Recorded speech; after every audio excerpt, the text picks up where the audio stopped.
Okay, so you witnessed history tonight on NBC Sports California, the final ever Sharks game in the city of Glendale. Well, at least, most likely, right? In our lifetimes, the Desert Dogs that are moving to Tempe, I mean, they don't even have an arena scheduled there permanently. They know what their temporary situation is going to look like, probably for 2 or 3 or 4 years with Arizona State, and then maybe something on their own. But tonight, a game to forget for Team Teal. Let's just dive right into Sharks Night Shift.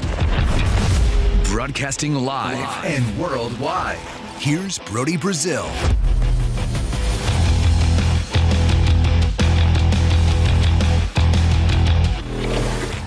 5-2 is the final score, but if you watched that hockey game with like no graphics up on the screen and all the chances for San Jose and a couple posts, you would have thought the Sharks would have been 5-2 winners.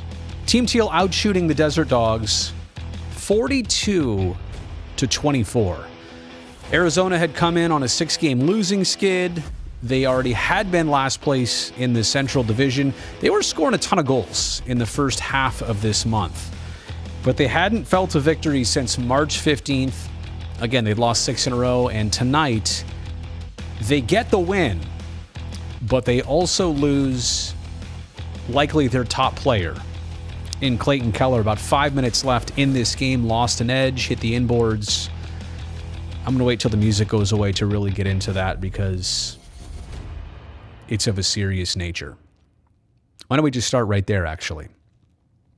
I hate watching sports and seeing something like that happen. The stretcher come out. Now granted, was he visibly in pain? Yeah, at first, but he was alert, aware. I mean, there's a level and layer of injury that even scares you more than this, and that's when a player is not even with it, is unconscious or whatever. So certainly this is of the, breathtaking variety, but it's not life and death. It's just, it seems like a serious injury to have to recover from.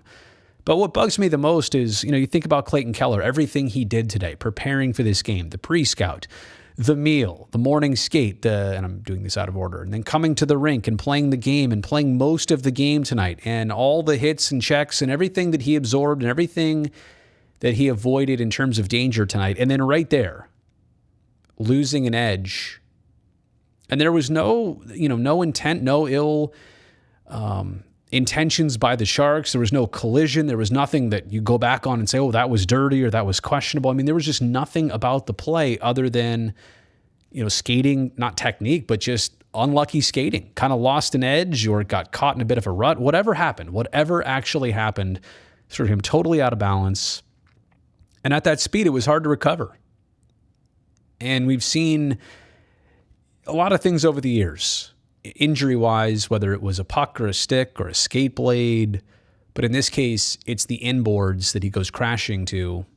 And, I mean, you have to think that, given the nature of the stretcher coming out, the fact that they didn't even try and put him upright, you'd have to think that surgery is imminent, recovery is imminent, his season is probably done.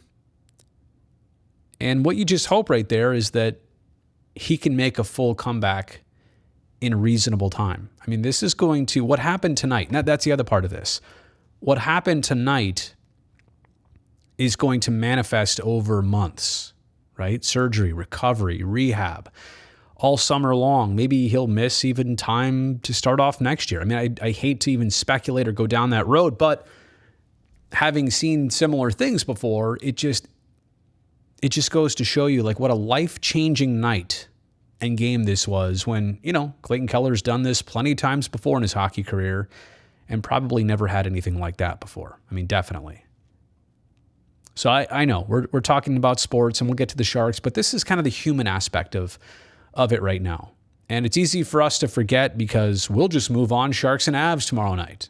But this night, changed his course for a long time to come. My hope is that it doesn't permanently alter his course. It's a temporary stop. It's an unfortunate one. It's a frustrating one. But yeah, it gets to me. It really does. So that out of the way, let's talk about tonight's hockey game. I thought the Sharks played well. I thought they dictated pace. I thought they pushed, especially, was it late in the second period with about 4 minutes left? Hemmed Arizona in the zone. Burns got a couple good looks. Tomas Hertl hit a post. Was it in the third period when Logan had that breakaway? He also hit a post. 3 posts tonight, and you lose by 3. And that's the other thing. 5-2 at the end of tonight. I'm not sure it felt like a 5-2 game either way. Certainly not in favor of Arizona. And shots are not everything. But tonight, shots dictated who had the puck more, who pressed more, who tested more. And the final score definitely did not reciprocate that. The season series goes to San Jose still. They win 2 out of 3. But yeah, a bit frustrating that you score first tonight. You probably had a lot of earlier chances to get yourself ahead on the scoreboard and never look back. And San Jose couldn't do it. So now 8 games left in Glendale for the Desert Dogs. They're not going to the playoffs. That's a certainty. Now they've lost Clayton Keller. Wonder what the end of their season is going to be like. And honestly, I wonder what the next trip for the Sharks to Arizona is going to be like. Playing in a 5,000-seat arena? I mean, first off, that place had better be sold out every single game. At 5,000 seats, if the NHL is going to keep that team there, that better be a certainty that atmosphere is jam-packed, rocking on a regular basis. But what happens if they make the playoffs? What happens if the Desert Dogs go to the conference final? They're going to play home games at a 5,000-seat arena. Will the NHL even allow that? Is there a contingency plan in place? What if they go to the Cup final? Yikes. It would be interesting.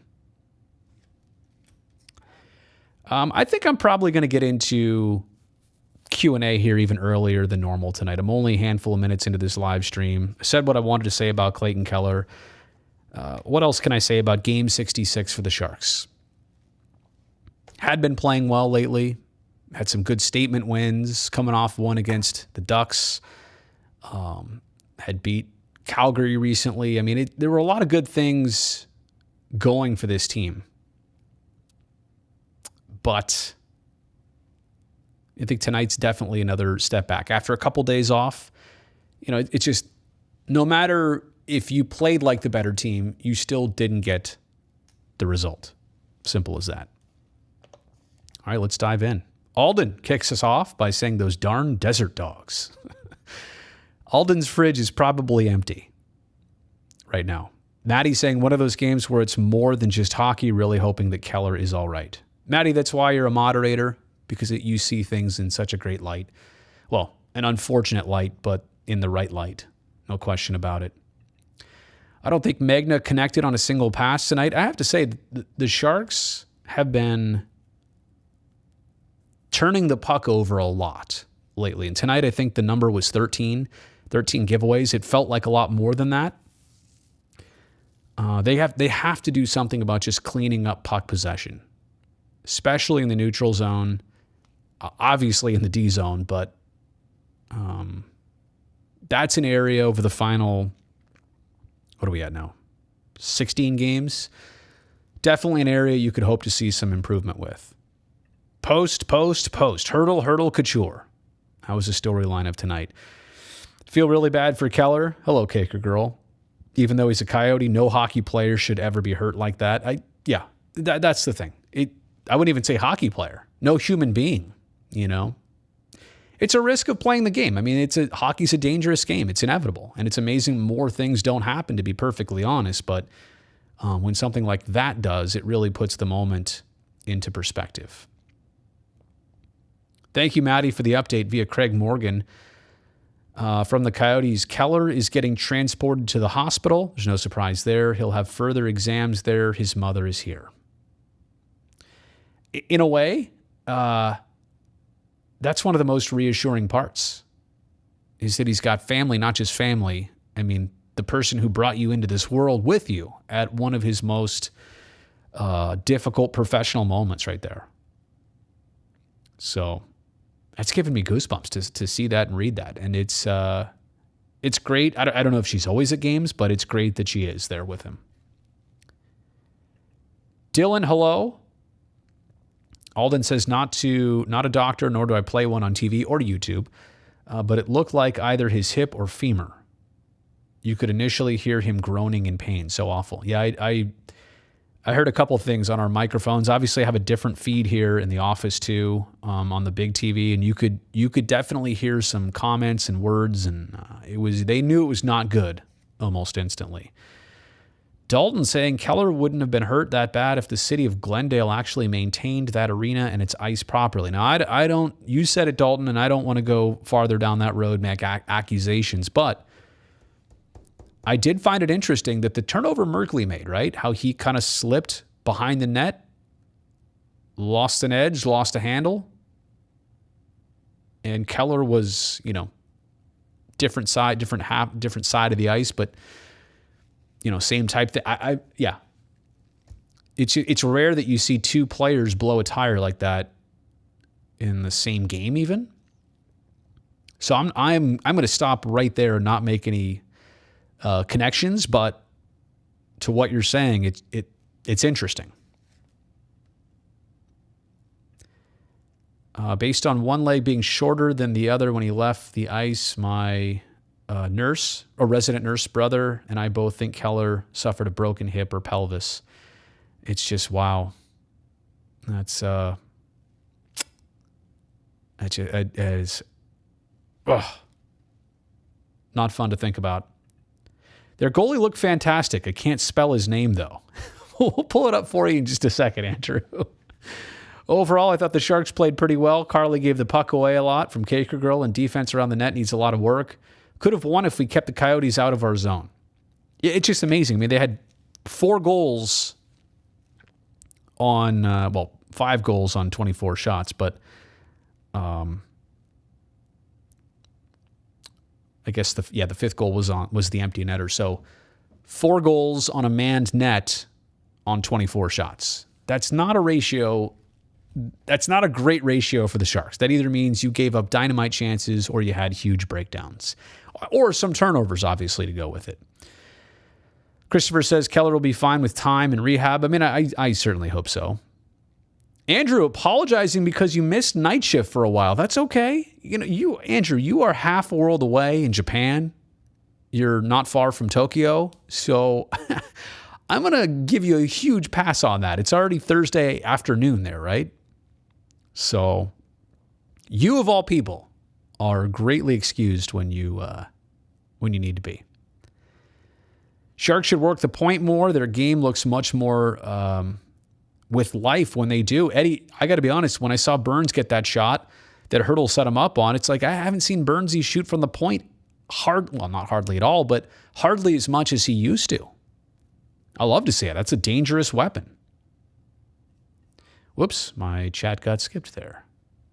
Who am I most excited to see play next season, Eklund or Ozzy Weisblatt? Those two definitely among the conversation. There are a couple others, so I don't want to exclude anybody, but I think the hype is going to be around William Eklund mostly because he played 9 games. Did not have a great season in the Swedish league. And I know that what they wanted from him was to go over there, dominate, gain some confidence, mature, do all that at the same time. I just have to say that in reverse, I thought his 9 games were pretty respectable and earned him the chance to stay. But, now that I look back at it, Dahlin has struggled this year as a rookie. Jasper Weatherby, he did get the Gordie Howe hat trick in the AHL at 10 o'clock this morning, at 10 a.m. puck drop in San Jose. But I think you've seen how hard it's been for those players in their rookie seasons, and Eklund is only younger and smaller. So I really do look forward to him, especially because he's already had a taste. I just hope next year is deemed that right year for him.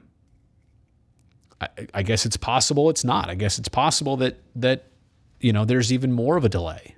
I just want to see him when he's right. When he's right for the league, when he can contribute, and there's no question about it. But obviously, Ozzy Weisblatt too.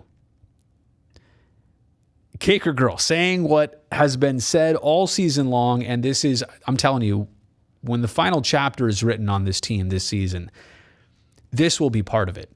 It is interesting how the Sharks can beat some of the best teams in the NHL. Like tomorrow night, what will they do against the Colorado Avalanche? What have they done this year against the Calgary Flames?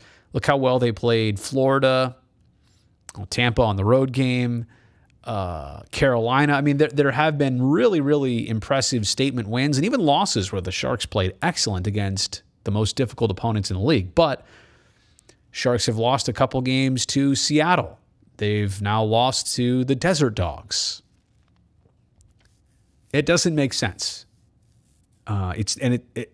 Sports aren't supposed to, but this especially is, I think, one of the frustrations of the team. Lost to the Suns and the Coyotes, not a good night at all. Who lost to the Suns? Were the Warriors playing down there? Gosh, did I not even realize that? I know the Warriors, Sacramento Kings, and the Sharks were playing tonight. Those 10.25% triple IPAs brought the pain. Ooh, wow. You can't stand Kessel. Well, he has been a dominator of the Sharks. 30-something games in his career, like 31 games, 36 points, and I think that's only regular season. I bet you if he threw in the playoffs, he'd be even equal or more. Thoughts to Keller? Hello, Felix. That injury did look bad. And it was disturbing to watch. It's one of those situations where you kind of have to monitor how many times you even replay it, from what angles. Yeah, and you know what? I heard what I heard, but I also think that we also might have heard some other people sighing. So I can't speak to exactly what you heard. I was watching maybe a different feed and a different audio source, but I was hearing a bunch of things from down there. You could hear teammates talking. And you know what? And sometimes I got to tell you, there's such a panic and a freak out about what just happened. It's not obvious for those of us in production to kill all the right mics and make sure stuff doesn't get out. It's very difficult, and especially if you don't know the source. I don't want to get into it too much, and just know that it's never intentional if something like that does come across. But obviously, we don't want to translate any more than we have to about what happened. Maddie says, I think I remember Bugner saying he's playing Carlson on his offside. Do you think that'll change at some point because of the frequency of turnovers right now? And obviously, he's not the only one. Yeah, I mean, I think there are some players that are turning it over more than others, but they also possess the puck, and they're also the ones trying to do more with it, right? So I was talking to Curtis in our postgame. How do you cut down turnovers? Do you try and play less risky? Do you only make the pass if it's a certainty? Then you're hanging on to the puck more? I honestly don't know. I'm not going to venture too far into, okay, what's the strategy? But to the point, tinkering with some things, Maddie, I think is probably the answer to try and clean that up with the Sharks. The amount of turnovers that have gone the other way for goals lately seems like it's increased. Yari saying a fractured hip is what Honor alluded to, as well as with all the way the athletic trainer was holding it in place. Yeah, no doubt. I'll be honest, I tried to look away as much as I could before he was getting on the stretcher. I'd seen enough. Hockey players are so tough, you didn't even see Keller cry. And I think, look, what you're looking at is the pain, the tolerance, but there's so much adrenaline running through his body in the moment. He's going through almost shock probably. There's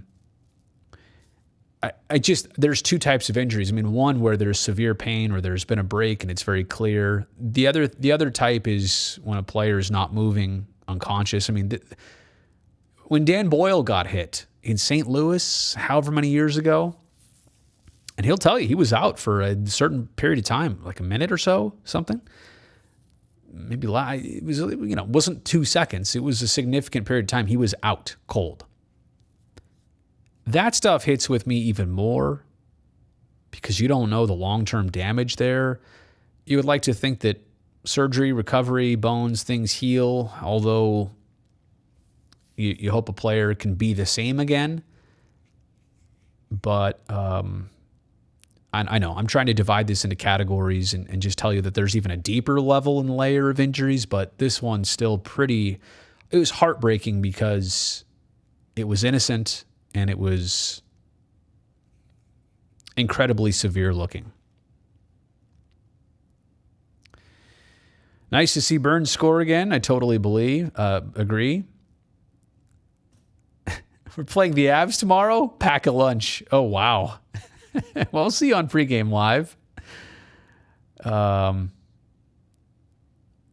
Dalton. When can we expect the next edition of Twig Talk with Brody and Brownie? It's Brody and Brownie in that order. So tomorrow the plan is we're going to venture away from our sticks. I'm going to put on hockey gear toe to head.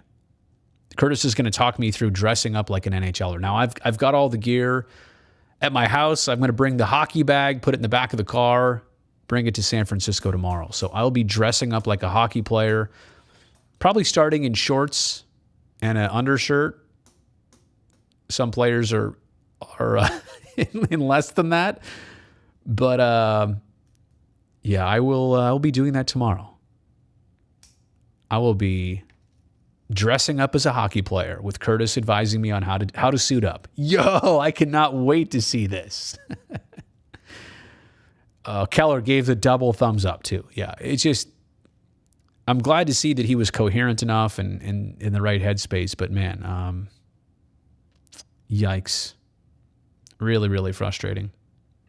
Pray Curtis doesn't hip check me out of the studio. Well, so long as I can get dressed, that's all we actually need to do. Definitely not going to be missing that Twig Talk. I appreciate it. It'll be here on the YouTube channel probably shortly after. So, okay. I actually have some things to tend to later, actually involving this YouTube channel. I've got some administrative stuff to do tonight when I get home. So I'm going to try and hit the gas out of here and got a quick turnaround. I guess that's the good thing. You lose tonight against one of the worst. You got to just put forth a good effort tomorrow. Hope for the best. We know it's not going to be easy against the Avs. There's no question about that.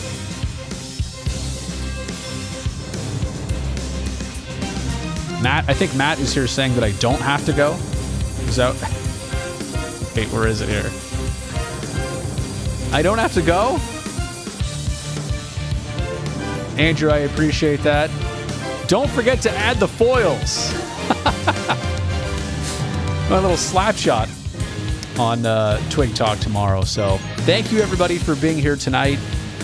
Oh, by the way, tomorrow I have a significant personal announcement to make about the rest of this season. I'll leave it there, and I will see you tomorrow to tell you all about that. No big deal. Don't stress out about it, but just a little update with some things here going on. So more on that tomorrow. Have a good night. I will see you then.